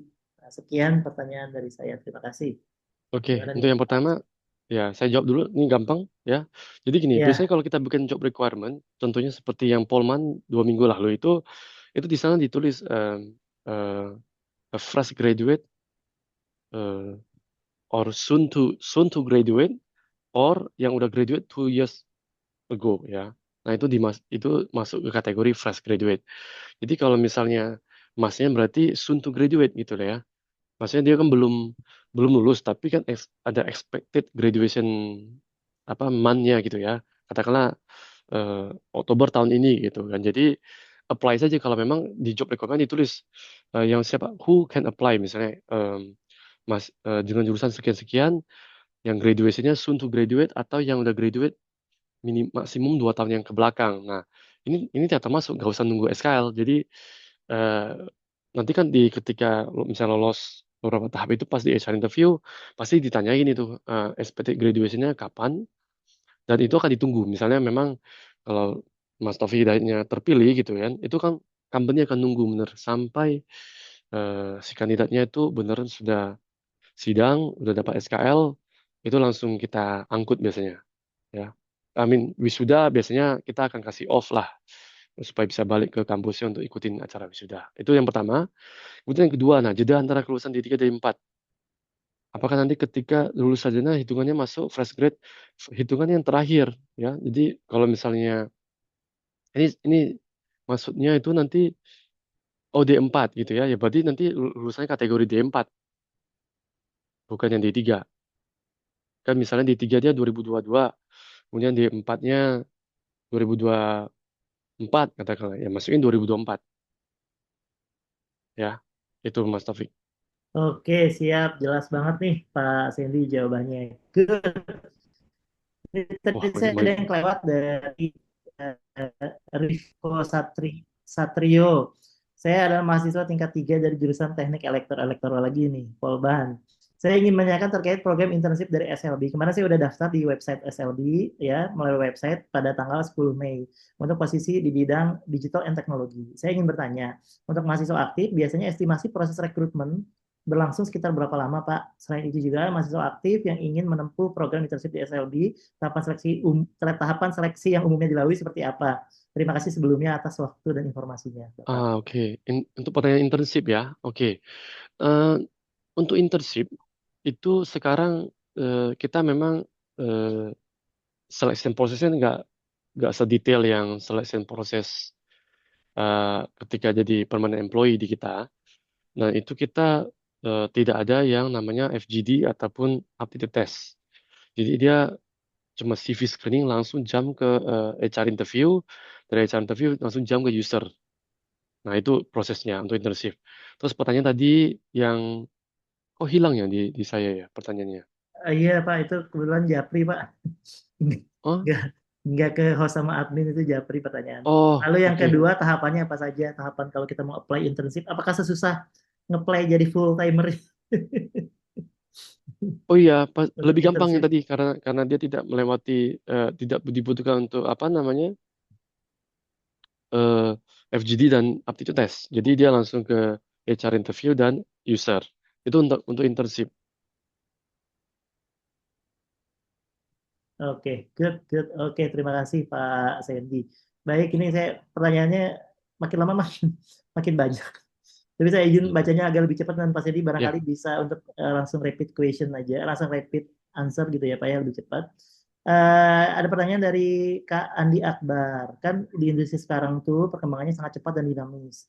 Apakah engineering lebih berfokus menjadi spesialis di satu bidang tertentu atau justru jadi generalis Pak? Untuk memahami banyak bidang. Terima kasih. kalau di engineering eh, kita masih menganut sistem lebih spesial di satu bidang tertentu ya. Jadi misalnya kita nih di SLB kan banyak bisnis lain nih. Em, Misalnya kalau udah fokus sama Y-line dia akan di Y-line terus. Kecuali dia ke posisi function kayak tadi ke recruiting, ke HR, ke finance, dan lain-lain. Kalau untuk pindah ke bisnis lain yang lain itu sangat jarang. Mungkin tadi pertanyaannya dari Andi Abar itu adalah generalis untuk memahami banyak bidang bisnis lain yang lain kan. Nah itu sangat jarang dan kalaupun dia bisa pindah bisnis lain itu cuma satu aja katakanlah dari testing ke wireline atau mesin dari drilling ke cementing udah dia nggak hampir sangat sedikit yang bisa ke jumping karena apa karena di awal employee masuk itu kan ada extensive training ya, itu 2-3 bulan. Bayangin kalau misalnya satu employee udah 5 tahun di satu bisnis lain, kemudian dia harus pindah ke satu bisnis lain yang lain untuk mempelajari bidang yang lain, itu dia compete-nya sama orang-orang yang masih muda gitu ya, masih baru join, biasanya kita fresh grade itu kalau ulang oke lah satu bisnis lain. Jadi dia punya 2 bisnis lain. Kemudian kalau setelah 5 tahun dia pindah lagi, saya hampir sangat jarang melihat ada satu employee yang karirnya itu em, spesifik di, maksudnya jadi generalis hampir hampir nggak pernah sih, hampir nggak pernah karena it's very spesialis. Itu sih jawabannya, Mas Pak Nunu. Oke, Pak Sandy. Siap, keren banget ya Pak Sandy. Terus nih yang Kak Rifko tadi masih penasaran. Kalau proses internship itu berapa lama ya Pak Sandy? Oh, prosesnya. Oh, atau internshipnya. Iya, Kalau internshipnya 6 bulan. Kalau proses, internshipnya 6 bulan. kalau kalau hiringnya mungkin proses Kalau seleksinya proses hiringnya itu bener, itu sangat-sangat fleksibel, apa ya, dynamic. Jadi gini, dinamik ya. ketika kita buka itu bukan berarti, jadi ketika job ads yang teman-teman lihat itu di LinkedIn dan di career.slb.com itu ketika masih ada, itu katakanlah 2 minggu lagi teman-teman ngecek, masih ada nih job ads-nya. Ya, bukan berarti it- kita nggak proses. Mungkin saja recruiter udah memproses, tapi itu tidak ditutup gitu ya. Jadi udah ada kandidat yang terpilih sebenarnya. Nah, itu karena apa? Itu karena mungkin apa namanya technical issue gitu ya. Tapi beberapa yang lately ini yang kita buka itu benar-benar kalau misalnya kita udah proses gitu ya, orangnya udah keterima, itu kita close langsung. Jadi at least sejak Februari, sejak saya menjabat sebagai recruiter itu semua job ads yang posted ke publik itu sudah close semua, sisa dua posisi lagi dan itu pun memang kita lagi buka gitu loh. Kita lagi mencari kandidatnya yang tepat untuk internship. Itu biasanya ada tulisan intern itu. Kalau misalnya judulnya, kalau yang digital dan teknologi nih yang Mas Rifko Satrio mention di sebelumnya, bidang digital dan teknologi itu bukan internship itu. Itu untuk um, permanent employee. Oh, untuk full timer Ya. berarti ya Pak ya itu Kalau Pak ya. kalau yang internship itu ada tulisan intern di belakangnya, di Jangan judulnya. ketukar Ya. berarti ya daftarnya. Jadi nggak dipanggil bukan gara-gara salah ya, udah belum lulus ya, namanya keluar ya Pak Sandy. Ya. Oke, baik, keren banget nih Pak Sandy jawabannya. Boleh dong kasih reaction dulu nih teman-teman, boleh kasih jempolnya, boleh kasih love-nya nih untuk Pak Sandy ya, atau reactionnya tepuk tangan ataupun apa namanya, apa namanya, petasan-petasannya. Oke, baik. Ini kita udah mendekati jam 5. Saya selaku MC dan moderator ingin merangkum sedikit nih dari hasil pembelajaran kita kurang lebih hampir selama 2 jam ya, dari jam 3.45 ya. Pertama, Pak Sandy itu bilang ke kita untuk tips nulis di CV. Pertama, maksimalkan jangan terlalu panjang ya, apalagi kayak nulis cerita pendek gitu ya. CV-nya maksimal 2 sampai 3 halaman. Gunakan format ATS friendly. Hindari terlalu banyak gambar, icon, gunakan bahasa profesional dan jelas, tampilkan pencapaian yang terukur ya. Yang terukur ya, yang bagus. Jangan semuanya ditampilin ya, nanti bisa sampai 10 halaman ya. Sesuaikan dengan CV dengan sesuai dengan posisi yang dilamar. Hindari typo dan format yang berantakan, prioritaskan pengalaman yang relevan. Lalu yang tips kedua untuk motivation letter atau cover letter tipsnya. Pertama, gunakan structure mulai dari introduction, body sama closingnya. Yang kedua, jelaskan motivasi dan ketertarikan pada posisi tersebut. Yang ketiga, tunjukkan value dan ketertarikan diri dan ceritakan pengalaman yang relevan. Yang keempat, hobi atau ketarikan dapat dicantumkan jika mendukung posisi. Lalu juga Ya. yang kelima, gunakan bahasa profesional namun personal. Yang ketujuh, sesuaikan isi surat dengan perusahaan atau instansi tujuan. Dan yang terakhir, maksimalkan 1 halaman, hindari typo. Ya, bisa pakai chat GPT sama AI ya. Awas, nanti rasa typo lagi malu-maluin. Good, sebelum kita tutup acara kita yang luar biasa nih Pak Sandy, barangkali dari Pak Sandy ada closing statement atau ngasih apa wejangan untuk teman-teman semua. Saya mohon maaf nih, ternyata ada yang baru ngacung lagi nih. Kak Geraldo ya, cuman kayak waktunya udah habis nih karena Geraldo nih, karena udah mendekati jam 5, saya takut juga Pak Sandy juga ada kegiatan. Nah, silakan nih Pak Sandy, kira-kira closing statement atau wejangan buat teman-teman semua nih yang masih bertahan di Zoom kita. Ya, jadi buat teman-teman yang hari ini hadir, terima kasih. Kemudian Pak Nugu juga yang udah eh, arrange acara ini. Kemudian yang terhormat Pak Toto, kemudian Pak Arman dan Mbak Rizka juga yang udah hadir, teman-teman yang tadi nanya juga supaya interaktif. CV ini again something yang menurut saya sangat penting, seperti istilahnya kayak pasportnya lah gitu ya. Kemudian IPK itu juga mungkin ada beberapa eh, senior-senior yang ngomong gitu kalau GPA IPK itu nggak penting, itu salah menurut saya ya. Ya, karena di beberapa company terutama di SLB itu masih eh, memakai angka GPA itu untuk menilai kognitifnya seseorang ya. Jadi bukan cuman aktif saja di organisasi tapi atau hands on, tapi juga kita butuh yang kognitifnya tinggi juga, tapi nggak tinggi-tinggi banget. Biasa kita set di angka 3 atau 3,2.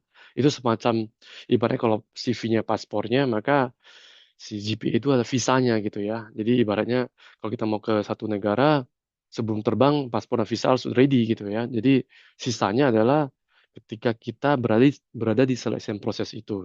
Apapun itu. Kalau di SLB itu ada semacam yang tadi saya sebutkan, aptitude test, lab FGD. Mungkin di company lain, mungkin di Jerman nanti eh, selection prosesnya berbeda. Tapi ingat, CV dan I mean CV something yang kamu bisa ngerjain, chat GPT dan lain-lain. Tapi GPA itu kan something yang kita earn dari 3 tahun, 4 tahun kuliah gitu ya. Gak harus tinggi-tinggi banget, tapi minimal ya jangan rendah-rendah banget juga ya. Kalau terlalu rendah itu em, visanya nggak di reject gitulah ibaratnya. Jadi untuk teman-teman yang berjuang di apa namanya proses apa namanya Pak Nunu, sorry saya lupa lagi yang di Jerman itu HWK HVAC Dortmund. HVAC.Mund Iya, itu semoga sukses ya. amin, Semoga amin, materi amin, hari ini bermanfaat. amin. Tetap semangat, itu aja sih Pak Nun. Thank you. Siap, keren, keren banget ya Ya. Pak Sandy. Boleh dong dikasih reactionnya lagi, apresiasi nih teman-teman buat Pak Sandy yang luar biasa. Dengan closing statement dari Pak Sandy, maka berakhir pula acara kita nih teman-teman, webinar kita Career Talk Series International Career Workshop Preparing English CV dan Motivation Letter for Global Opportunity. Sekali lagi saya selaku MC mengucapkan salam hormat dan ucapan terima kasih kepada Pak Toto Thohir selaku penyelenggara, lalu juga Pak Arman ya selaku ketua jurusan, Bapak Ibu Kaprodi yang tidak bisa saya sebutkan satu persatu, dari HK Dokmen juga, Mbak Rizka Tim, Pak Yusuf gitu ya, dan teman-teman yang sangat luar biasa, salam hormat. Ingat nih teman-teman, karir bukan hanya perjalanan singkat, tapi karir merupakan perjalanan panjang. Jadi jangan takut ya, saya selalu dukung dan support teman-teman. Kalau kemarin 2005 gagal gitu ya, belum tentu nanti 2026 ini gagal lagi. Jadi coba terus yang perbaiki, kira-kira apa yang salah yang ini, karena kita nggak tahu garis Tuhan itu seperti apa gitu ya. Dan ada satu apa kutipan yang menurut saya bagus ya, jadi kalau bisa emang ketika kita gagal coba terus aja sampai nanti Tuhan, sampai Allah tuh nyerah akhirnya ngasih ke kita jalannya gitu ya. Itu rumus tough atau rumus ketangguhan nih teman-teman. Jadi emang kalau teman-teman dream company SLB atau nanti teman-teman juga mau ke Jerman gitu ya, jangan takut, terus coba aja, karena siapa tahu di last chance kita, di kesempatan terakhir kita tuh adalah jalan kita nih teman-teman. Menurut saya tinggal perbaiki ikhtiarnya ya. Tinggal nanti kepo-kepoin nih, barangkali Pak Sandy ada Instagram ada apa ya, di kepo-kepoin gimana sih orang yang berhasil, ciri-cirinya gimana, caranya apa, persiapannya apa, diikutin, amin ya, amati tiru modifikasi, insya Allah juga bisa nih. Pak Arman juga sering ke Jerman, Pak Toto juga alumni SLB juga ya, dulu pas bekerja keren-keren, tanyalah ke dosen Polban juga nggak kalah jauhnya. Baik, itu saja yang bisa saya sampaikan teman-teman. Sekali lagi terima kasih, salam hormat untuk teman-teman semua dan salam sukses untuk karirnya. Kita tutup pertemuan kita kali ini gitu ya dengan mengucapkan Alhamdulillah, Alhamdulillah. Sekali lagi makasih Pak Sandy, sehat-sehat selalu untuk teman-teman semua. Assalamualaikum warahmatullahi wabarakatuh. Terima Ya, kasih. Waalaikumsalam. Waalaikumsalam. Boleh di kolom chatnya bilang makasih teman-teman. Silakan mau kolom reaction juga boleh. Makasih ya Pak Sandy ya. Saya izin live ya. Boleh Terima Pak. kasih. Makasih Pak. Terima kasih Hati-hati Mas Andi. jalan Pak, Jakarta. terima kasih ya, Pak. Makasih Pak Arman, makasih Pak Terima Toto. kasih Pak Nono. Ya, siap Pak. Mantap.